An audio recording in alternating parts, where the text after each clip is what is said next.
acontecimentos, de algum modo, influenciaram o povo brasileiro a mudar aquela situação que, na época, o nosso país era dominado por Portugal, era apenas uma colônia, não é?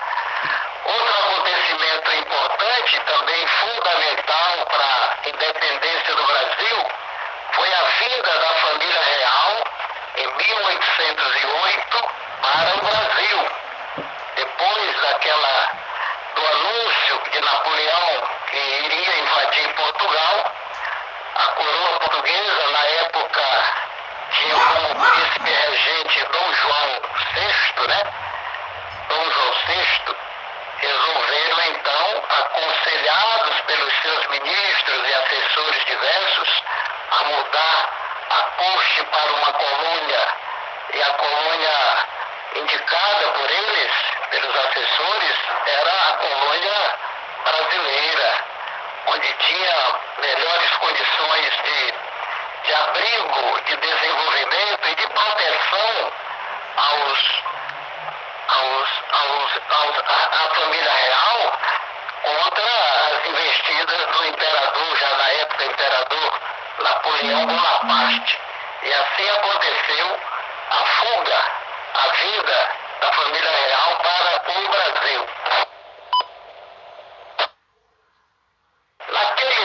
Naqueles anos, já influenciados pelos acontecimentos nos Estados Unidos, na Europa e aqui na América do Sul, pela independência da Argentina em 1816, no dia 9 de julho, fala isso, 9 de julho, lá em Buenos Aires, tem uma grande avenida chamada 9 de julho, segundo contam, é a maior avenida do mundo, das grandes cidades, né? Muito larga, muito comprida. Os acontecimentos mais importantes da Argentina são comemorados e concentrados ali, naquela avenida 9 de julho.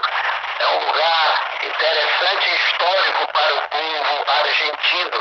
Então, quando você pisar naquele solo, naquela avenida, vai se lembrar disso, que ali é em homenagem à data da independência da Argentina. Pois bem, em 1817 aconteceu aqui no Nordeste, mais precisamente em Pernambuco,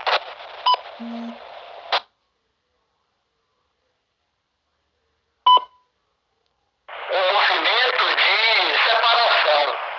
Os pernambucanos queriam se separar do Brasil, da colônia.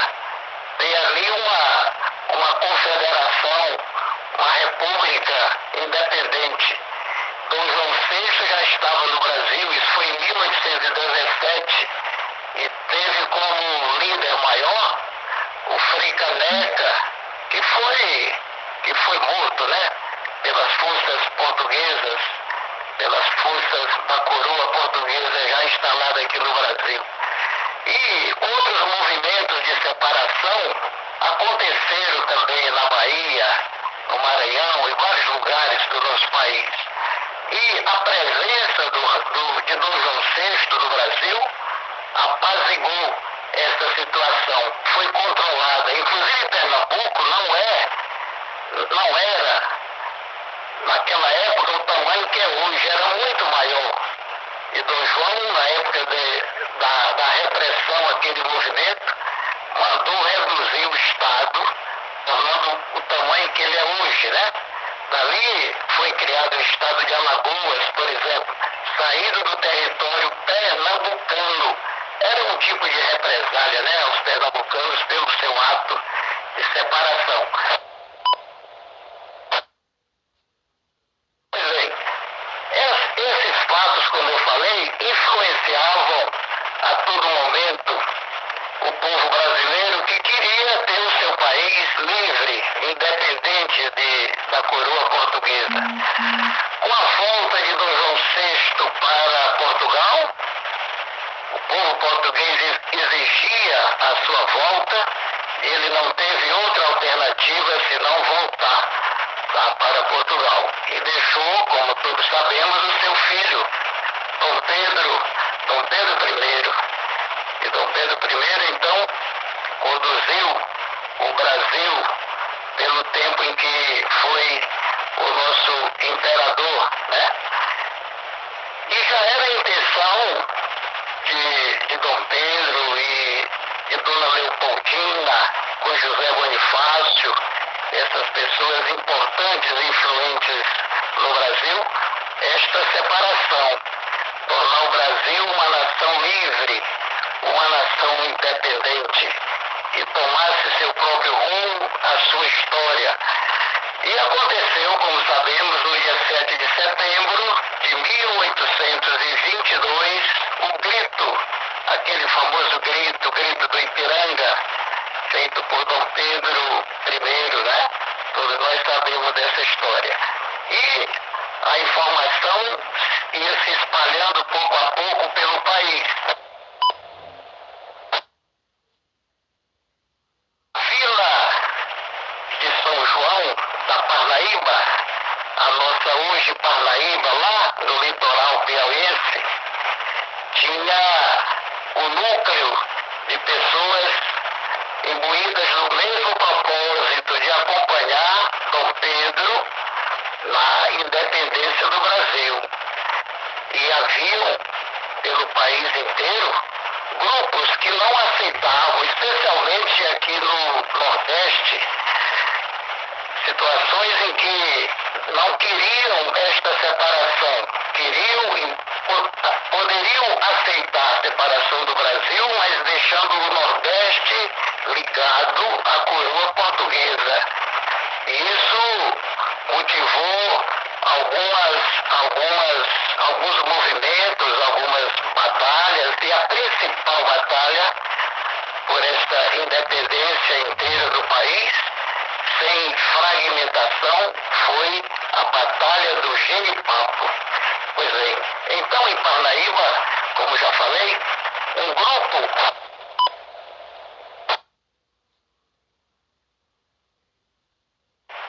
de pessoas ilustres, lideradas pelo coronel Simplício Dias da Silva, doutor João Cândido de Deus, que era juiz da vila de São João da Parnaíba, Leonardo de Carvalho, Castelo Branco, entre tantos outros, o padre Domingos Rodrigues, olha aí o nome do padre.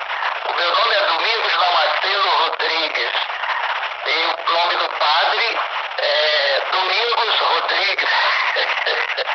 Domingos Rodrigues, viu? Pois é.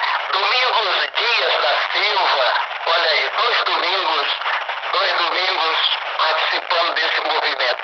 Pois é, quanto a esse nome Domingos, tudo influência portuguesa, né? Em Portugal, ainda hoje tem muitos Domingos, muitos Manuel, e assim por diante. Pois é. Então, estas pessoas se reuniam constantemente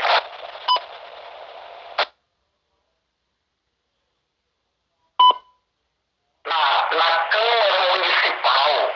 Outras pessoas importantes, como coronéis, padres, outros, empresários, comerciantes, fazendeiros, gente da sociedade, né? Gente da vila, os mais destacados e interessados no assunto, se reuniam discutindo esta independência, esse apoio a Dom Pedro I. E no dia 19 de outubro de 1822, veja só, a independência aconteceu no dia 7 de setembro de 1822. E o grito, digamos assim, de independência, de adesão do Piauí à independência aconteceu no dia 19 de outubro, também do mesmo ano, 1822. Pois bem, foi saudado com tiros de canhão, como era de costume, né, pela força militar da vila, a vila de São João da Parnaíba, hoje Parnaíba, como já falei. Foi saudado este momento.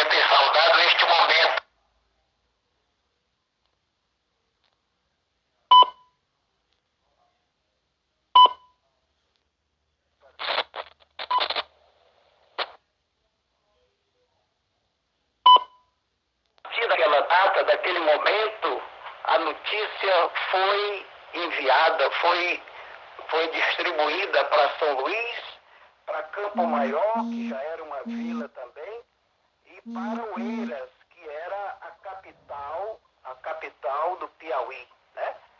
Onde tinha lá o chefe das armas portuguesas, o major João José da Cunha Fidié. Fidié, preste atenção, é Fidié, viu? Então, este era o comandante das armas portuguesas aqui na nossa região, no nosso estado. E ele, sabendo desta situação, tratou de organizar a tropa que ele tinha à disposição para ir à vila de São João da Parnaíba resolver aquela situação, dissuadir aquela gente dessa ideia. Pois bem, ele então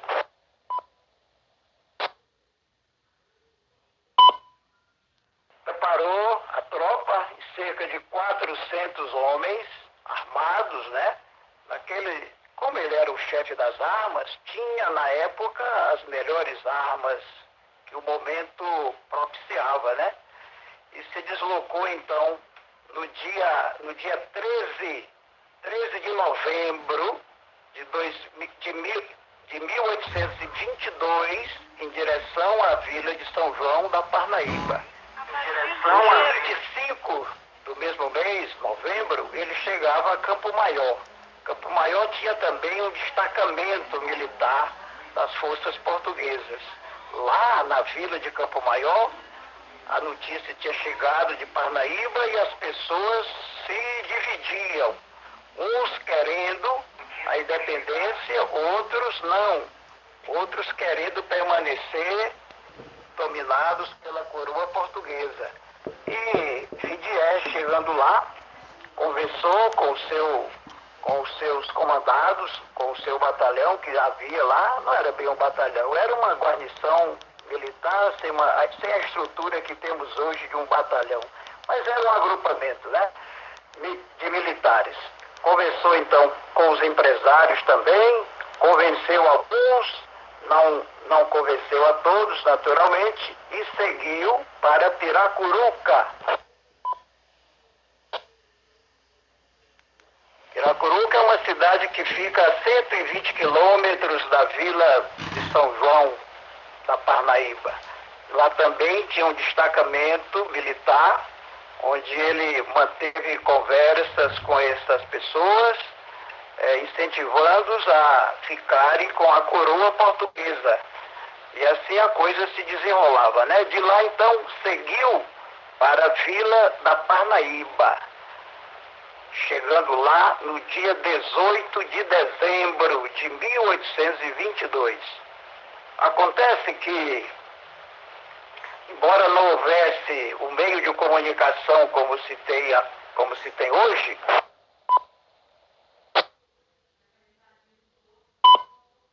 as informações corriam também. E Simplício Dias da Silva, o líder do movimento de separação, sabendo da viagem de Fidié com a sua tropa para a vila de São João da Parnaíba, fugiu para a Granja, lá no estado do Ceará. Se acomodou por lá, com o doutor João Cândido de Deus, Leonardo Castelo Branco, o padre Domingos Rodrigues, Domingos Dias da Silva e muitos outros, né? Se arranjaram em Granja, se escondendo naturalmente e se protegendo dos ataques que viriam com certeza do Major Fidié. Então, de lá de Granja, Leonardo de Carvalho Castelo Branco, um dos líderes do movimento de independência, se dirigiu a Sobral, no estado do Ceará,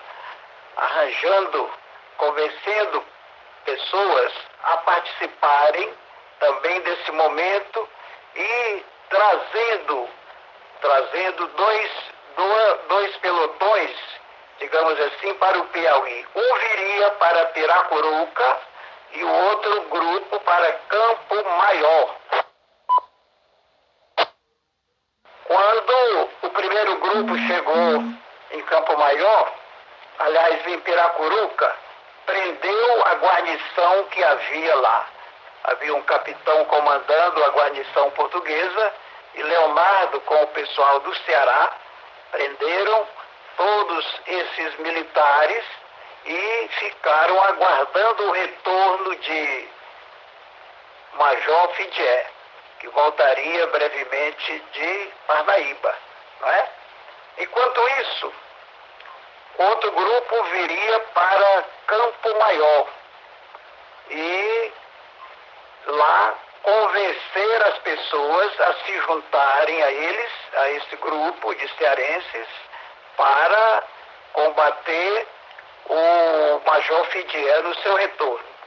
Então, enquanto isso, o Major e a sua tropa invadiam, roubavam, saqueavam a vila de São João da Parnaíba, roubando aquilo que tinha de mais valioso, joias, né, dinheiro, quadros, tudo quanto tinha valor, eles tratavam de trazer consigo, de roubar, né, de sequestrar, levar todos aqueles bens valiosos. Nota-se, inclusive, que tempos depois, muitas dessas joias, dessas coisas encontradas com ele foram leiloadas, quando foram tomadas aqui em Campo Maior, foram leiloadas em Sobral, né? Sobral. Aconteceu um leilão e lá foram leiloadas essas joias, essas coisas preciosas, de valores, né? E então o major com a sua tropa invadiram sítios, fazendas, inclusive, fazendo aqui um comentário sobre o coronel Simplício Dias da Silva. Ele era um grande fazendeiro, proprietário de grandes extensões de terras e gado. Inclusive, enviava naquela época muita carne de charque chamada, né? Não havia geladeira no navio naquela época.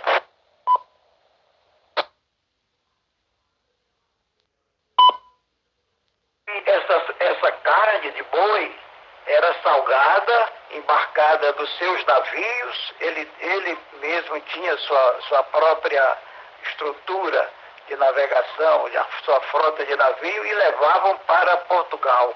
E de lá era distribuído para outros países ali, Espanha, França, na região, né? Pois bem, desde aquela época em que já em 1822 e antes disso, o Brasil já fornecia alimento para os europeus. Pois bem, então o Major Fidié destruiu as propriedades, consumiu muito gado com a sua tropa, que tinha mais de 1000 homens, né? Imagine 1000 homens todo dia precisando de alimentação. Precisava de muito boi, de muita coisa, né? Muita estrutura para alimentar esse povo todo. Pois bem, então com a fuga dos líderes da independência do Piauí para Granja, para o estado do Ceará, Fidié viu que não havia mais o que fazer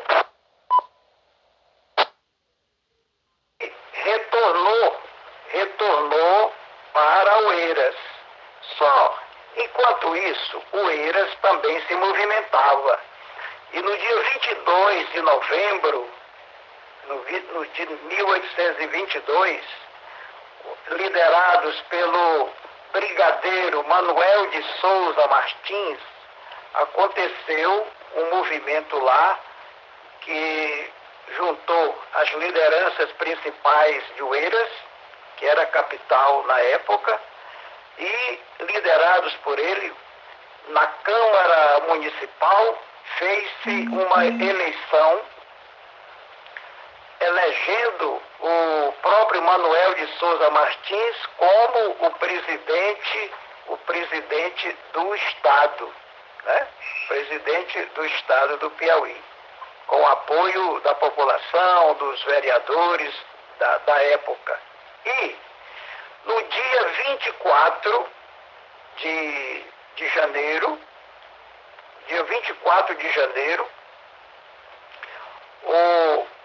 a cidade de Oeiras aderiu oficialmente à independência do Brasil. Então, para a gente relembrar aqui, o Piauí hoje tem como seu dia, o dia 19 de outubro.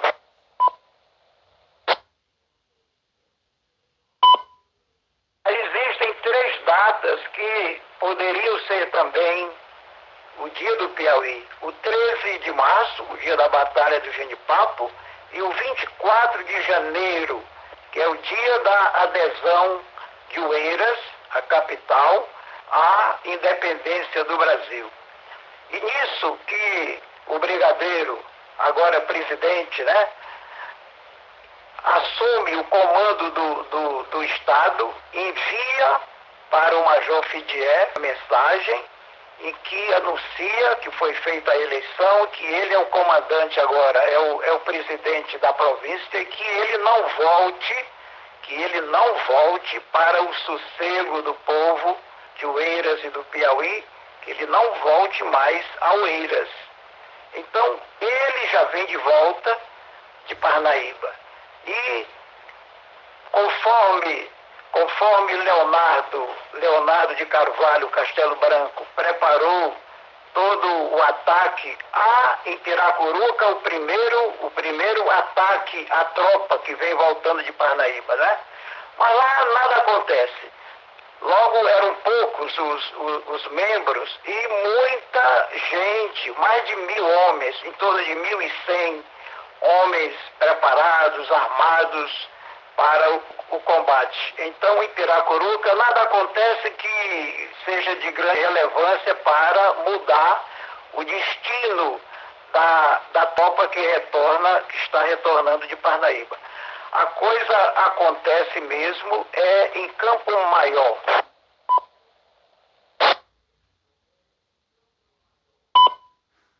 No dia 13 de março, a tropa chega em Campo Maior. E já arregimentados pelos líderes do movimento contrário à coroa portuguesa, se encontram às margens do riacho do Genipapo, lá em Campo Maior. E havia na época dois caminhos por onde a tropa poderia chegar. E se concentraram em um desses caminhos. E quando a cavalaria se aproximava do riacho para a sua travessia, os combatentes piauienses, campo-maiorenses, e aí tinha pessoas vindas do Maranhão também, do Ceará, né? Se apresentaram e começou o combate. Só que o grupamento maior vinha por outro caminho, por outro acesso ao riacho. E a coisa foi surpreendente porque os piauienses foram atacados pela outra tropa que estava um pouco distante, né? E que não foi surpreendida naquele momento pela presença dos piauienses. E terminou isso sendo uma situação contrária às aspirações dos nossos irmãos piauienses. O certo é que aí o combate se deu, uma coisa terrível, porque a diferença de armamentos de uma tropa para a outra, os piauienses com os portugueses, era absurda, né?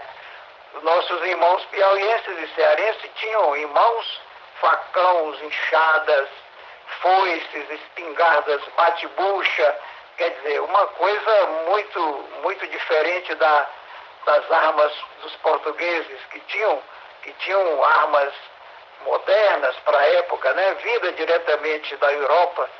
E os piauienses tinham isso, eram vaqueiros, eram homens da roça, eram comerciantes, pessoas sem nenhum preparo militar para um combate daquela envergadura.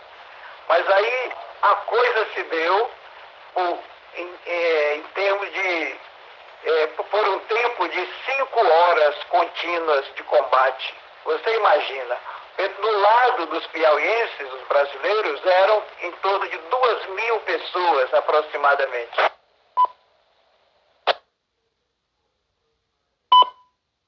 2.000 pessoas lutando com 1.100 pessoas armadas, preparadas, com todo tipo de armamento que se dispunha na época, né, da melhor qualidade. A coisa era desigual demais. O certo é que aconteceu essa batalha sangrenta, a mais sangrenta das batalhas acontecidas no Brasil por ocasião da independência do nosso país. Em nenhum outro lugar do nosso Brasil teve um movimento tão sangrento, tão cruel como esse. Agora, o interessante, para não dizer o cruel da história, é que isso ficou fora dos livros da história do nosso país pela independência. Em nenhum livro de história você vai encontrar. Hoje pode até ser que já tenham inserido, mas quem botou essa história, esse acontecimento, melhor dizendo, na história do Brasil, foi um escritor chamado Laurentino Gomes,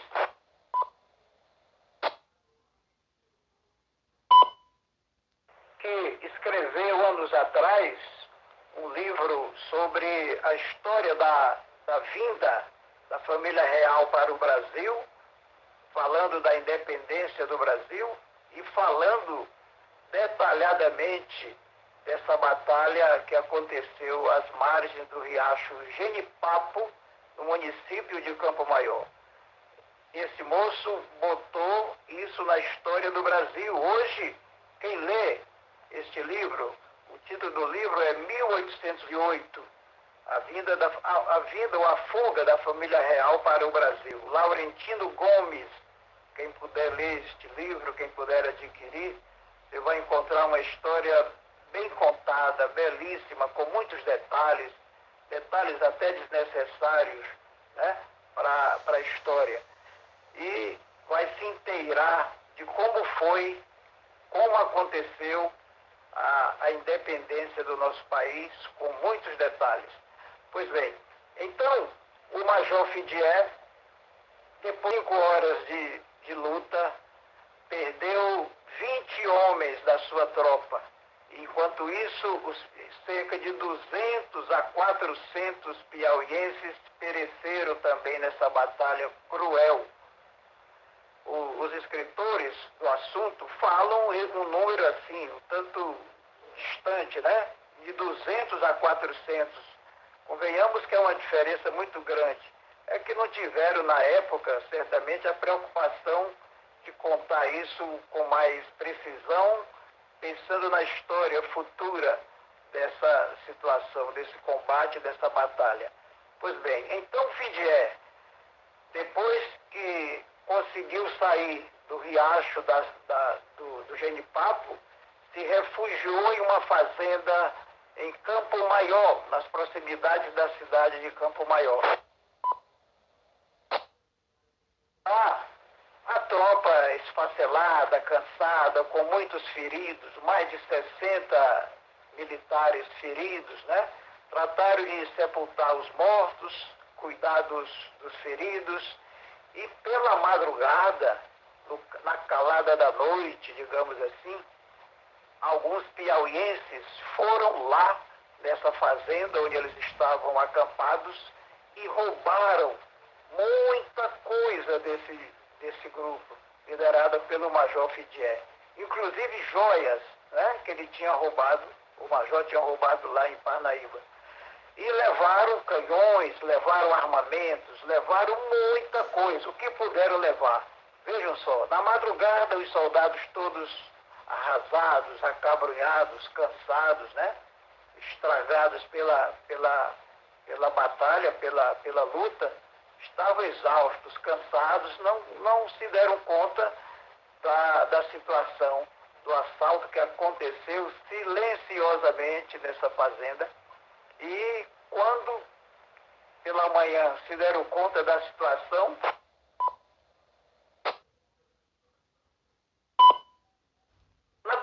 nada puderam fazer. Nada puderam fazer. De lá, fugiram então em direção a Caxias, no Maranhão.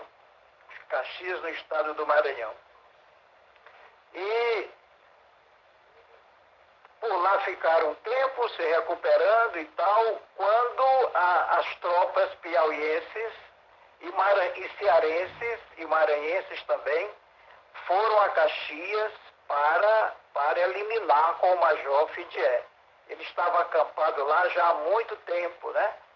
Talvez já nem esperasse uma reação, um ataque dos piauienses e cearenses e maranhenses, daquele grupo.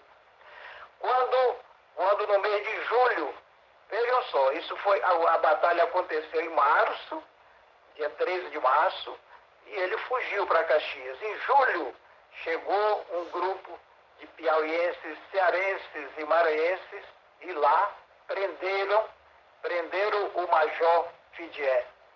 Né? E, interessante, os cearenses queriam eliminá-lo, queriam matá-lo.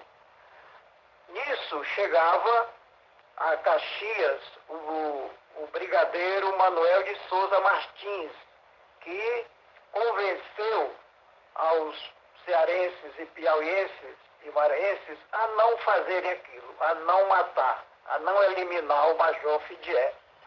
Então, este saiu de lá vivo, preso, foi para Oeiras, e de Oeiras foi enviado para o Rio de Janeiro, e do Rio de Janeiro, então, voltou para Lisboa, lá para onde estava o seu chefe, né? Pois é. E lá fez carreira, continuou sua carreira militar, exercendo muitas funções e tendo o apreço, claro, e a estima do rei.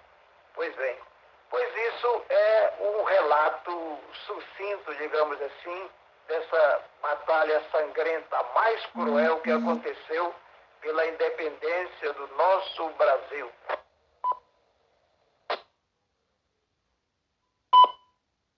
Muito bem, eu acho que esses comentários deu para a gente entender os acontecimentos, essa história sangrenta e interessante que foi decisiva para a independência do nosso país. E, dito isso, eu espero ter contribuído de algum modo para a compreensão de todos sobre estes acontecimentos que foram, sem dúvida nenhuma, marcantes na nossa história, não é? E me sinto honrado em participar desse dia, deste evento que faz a ARP, juntamente com todas as associações de radioamadores do Brasil, na comemoração dos 200 anos da Batalha do Genipapo, a batalha decisiva para a independência do Brasil, que por muito tempo ficou esquecida na história, nos livros que contam a história do nosso país. Esta é uma contribuição da ARP, através do seu presidente, o Nelson, do Luiz Carlos, do nosso amigo Fernando Landim, que é um batalhador por essas situações de conteste, por este evento de conteste que acontece hoje, em memória, em comemoração, em celebração à Batalha do Genipapo. E aqui eu dou um viva aos nossos irmãos piauienses, cearenses e maranhenses que perderam a vida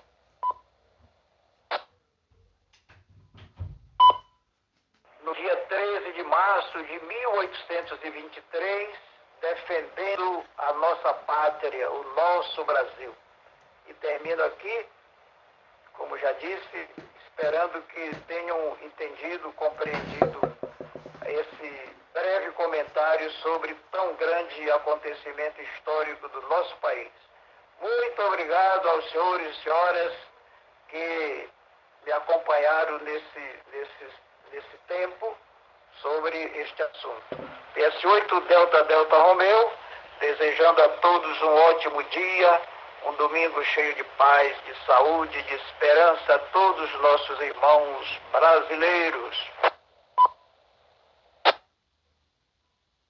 A frequência fica livre agora, enquanto chega o outro coordenador, e espero que tenham compreendido, como já disse. Um forte abraço a todos, um ótimo dia, ok? Aqui de PS8 Delta Delta Romeu, Domingos, em Teresina, capital do Piauí.